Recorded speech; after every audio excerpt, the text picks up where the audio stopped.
Onko tänään oikeasti maanantai? Eiku tiistai? Että mulla väsyttää. Mitenkään jaksos tätä nyt? Tänään on sitten tiistai. Apua, mä oon ainut fuksi täällä. En mä osaa mitään, en mä edes lukenut mitään tästä aiheesta. Voi ei, huomenna on se tentti. Pitää muistaa lukea illalla kunnolla.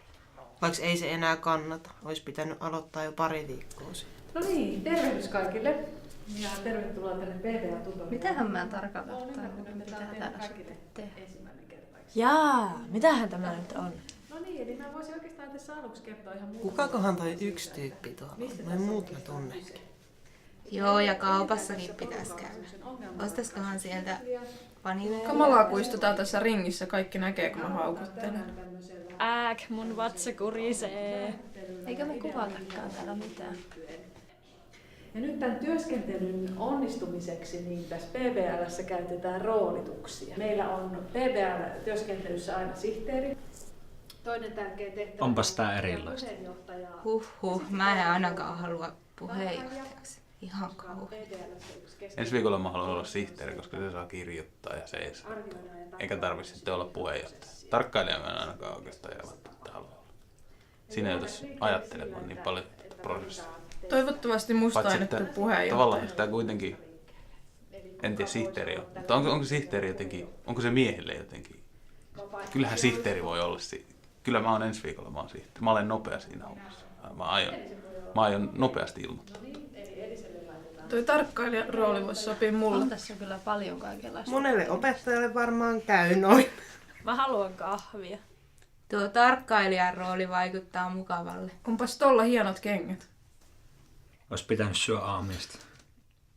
Onkohan Eve ostanut uuden paidan? Mä en ole ennen nähnyt sillä Mitenköhän tää tutoriaali oikein menee?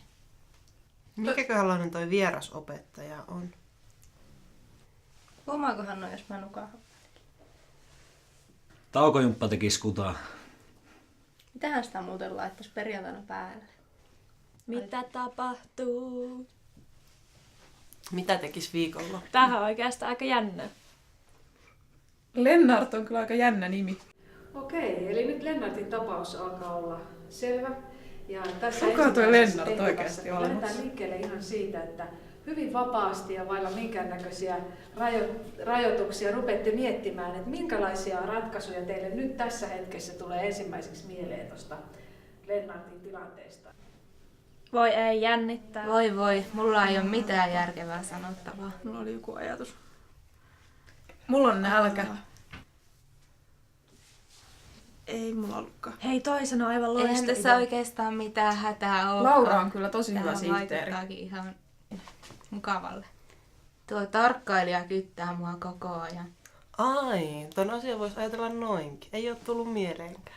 Nyt mulle tuli hyvä idea. Mäpä sanon sen Nyt kyllä lyö niin tyhjää, että... Mä en kyllä ole samaa mieltä. Se ei tajua käyttää toista tussia, kun tuosta toista ei tule. Miten tuo kerkeä kirjoittaa noin paljon? Joo, ja täällä on nyt 2 eri näkökulmaa. Kuinkahan tässä käy?